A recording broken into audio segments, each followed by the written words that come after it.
Welcome to my YouTube channel, Tony Su Vega, your feng shui guru and paranormal expert.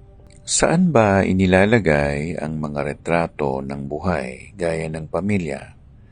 Inilalagay yan sa kanluranan o west sectoral dahil diyan nakalagay ang pamilya. At ang paglalagay niyan kung meron mang tokador, dapat yan ay hindi sa baba o sa lapag. Dapat yan ay bilangan ng more or less 5 feet.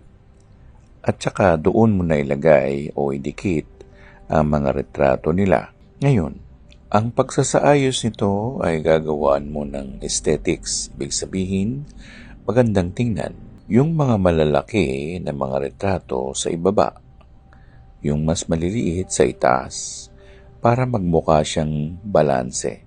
Mas maganda pa rin ang symmetrical, ibig sabihin pantay. Kung hindi magagawang symmetrical, basta mas mataas ang kanan o bandang kanan kaysa kaliwa.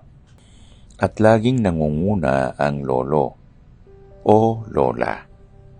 Sumusunod doon ang nanay at tatay. Sumusunod doon yung mga anak o kapatid. Sumusunod yung mga apo. Yung mga hindi kapamilya na nakita o na doon din sa retrato at nag-iisa lamang, yun ay ihiwalay at yun ay ilagay sa bandang kaliwa.